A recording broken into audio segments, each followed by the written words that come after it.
Саламатсыңар балдар. Кыргыз тили сабагына кош келипсиңер. Бүгүн биз силер менен кайталоо сабагын өтмөкчүбүз.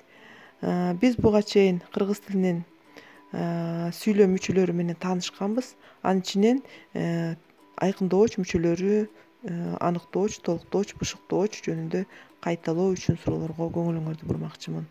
Алгач биз сабагыбызды баштаардан мурун төмөнкүдөй максат коюп алабыз. Алган билимдерибизди бекемдейбиз. Кайталоо сабагынын негизинде сүйлөмдүн айкындооч мүчөлөрүнө анализ берүүгө машыгабыз. Сабаттуу жазууга, туура сүйлөөгө аракет жасайбыз. Балдар, биз силер менен сүйлөмдүн айкындооч мүчөлөрүн окуп үйрөндүк, таанышып чыктык. Ошол алган билимдерибизди бышыктоо максатында бүгүн силерден төмөнкү суроолорго жооп алууну көздөп турам. Анда эмесе кезекти суроолорго берейин. Ал эми силерге ийгилик каалаймын. Анда эмесе мен биринчи суроого кезек берейин. Жакшы жигит сыртта мырза, үйдө кул. Берилген сүйлөмдөгү асты сызылган сөз.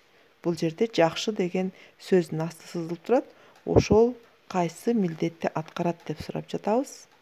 Эгер туура жоопту тапкан болсоңор, бул албетте аныктооч. Анткени кандай жигит жакшы деген суроого жооп берип атат. Андан кийинки экинчи суроого кезек берейин. Элдик казына менен таанышканда не деген ойлор козголот? Берилген сүйлөмдөгү асты сызылган сөз. Бул жерде дагы элдик казына менен таанышканда деген сөздүн асты сызылып турат. Ошол кайсы сүйлөм мүчөсүнүн милдетин аткарат деп сурап жатабыз. Анда эмесе туура жообун ачайын. Бул мезгил бышыктооч. Себеп дегенде качан элдик казына менен таанышканда деген суроого жооп берип атат. Андан кийинки сурообуз балдар. Айша апа, Жээнбай агай, Асан уста. Берилген сөздөгү асты сызылган сөздөр эмне деп сурап жатабыз. Эгер туура баамдаган болсоңор, бул жандама мүчө болуп эсептелинет. Андан кийинки сурообуз бул 5-чи суроо. Бала атын эжелеп окуду деген сүйлөм турат. Берилген сүйлөмдөгү асты сызылган сөз кайсы милдетти аткарат? Атын деген сөз экен. Албетте бул толуктооч. Анын ичинен бул тике толуктооч болуп эсептелинет. Себеп дегенде бул жерде эмне кылды? Окуду баяндооч. Ким? Бала сүйлөмдүн ээси. Эмнесин окуду? Атын. Бул тике толуктооч табыш жөндөмөсүндө турду. Кийинки 6-чы суроого келели. Бирөө аркаман келип көк желкеге түрттү. Берилген сүйлөмдөгү кыйыр толуктоочту тап дейт. Бул жерде тике деген табыш жөндөмөсүндө турса, анда кыйыр толуктооч кайсылар экен эске түшүрөбүз. Демек, бул жерде силер туура таптыңар. Желкеге бул барыш жөндөмөсүндө туруп атат. Желкеге бул кыйыр толуктооч болуп эсептелинет экен балдар. Андан кийинки 7-чи суроого келе турган болсок, ал оор жумушту кабагым кашым дебей аткарат. Берилген сүйлөмдөн бышыктоочту тап дейт.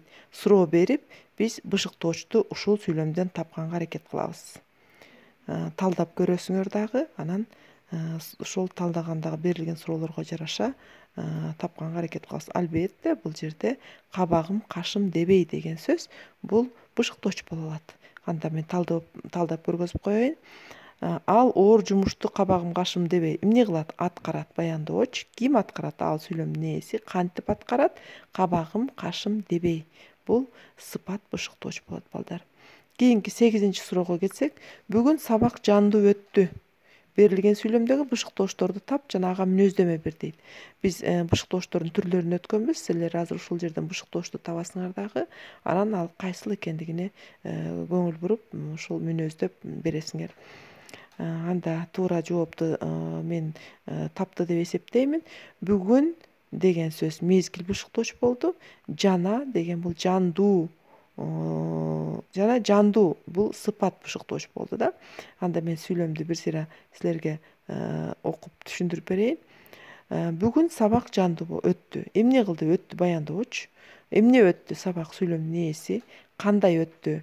Жандуу сыпат бышыктооч болду. Качан өттү? Бүгүн бул мезгил бышыктооч болду балдар. Андан кийинки 9-чу суроого өтөлү. Нарында күн салкын.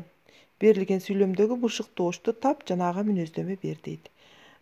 Бышыктооч бул жерде кайсыл экен жакшылап көңүл бөлүп суроону талдап менен баяндоочту таап туруп баш мүчөлөрүн андан кийин баяндоочуга байланыштырып туруп таап көрөсүңөр. Ошондо ал кайсыл бышыктооч экени табылат. Туура таптыңар. Бул жерде нарында деген сөз бул орун бышыктооч болуп эсептелинет. Себеби дегенде эмне салкын баяндооч, эмне салкын күн, анан кайда салкын нарында кыймыл-аракеттин ошол болгон ордун көргөзүп атат да. Демек бул орун бышыктооч болуп эсептелинет экен. Андан кийинки 10-чу суроого кезек берели балдар. Ушул күнгө чейин ал чындыкты гана айтып келген. Берилген сүйлөмдөн бышыктоочту тап жана ага мүнөздөмө бер дейт. Биз баяндоочту таап туруп, анан кийин ошого байланыштырып туруп бышыктоочту табабыз жана ал жанагы бышыктоочтун түрлөрүнүн кайсынысы экендигин аныктап көрөсүңөр.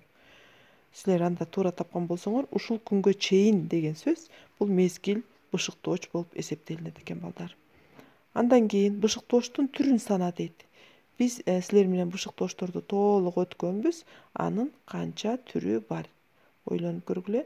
Эгер туура тапкан болсоңор, мен анда жообун ачайын. Бышыктоочтун 6 түрү бар. Мезгил бышыктооч, орун бышыктооч, сан өлчөм бышыктооч, сын сыпат бышыктооч, себеп бышыктооч жана максат бышыктооч. Андан кийин балдар толуктоочтордун түрүн санап бергиле дейт.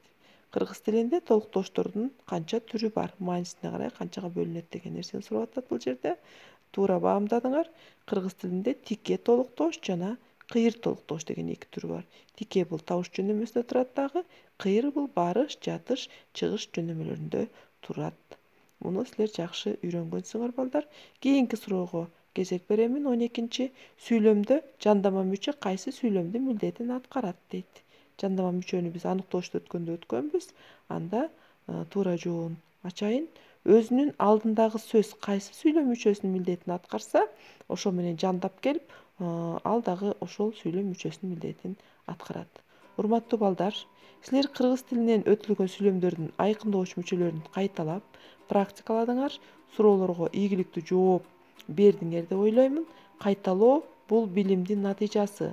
Алган билимдерибизди дагы бир ирет кайталоо менен бекемдеп алдык деп эсептейбиз. Анда эмесе силер бүгүнкү сабакка абдан активдүү катышып, болгон күчүңөрдү жумшап, ошол алган билимиңерди бекемдеп, бышыктап алдыңар деген баягы тилек менен мен кийинки сабакка чейин силер менен коштошмокчумун.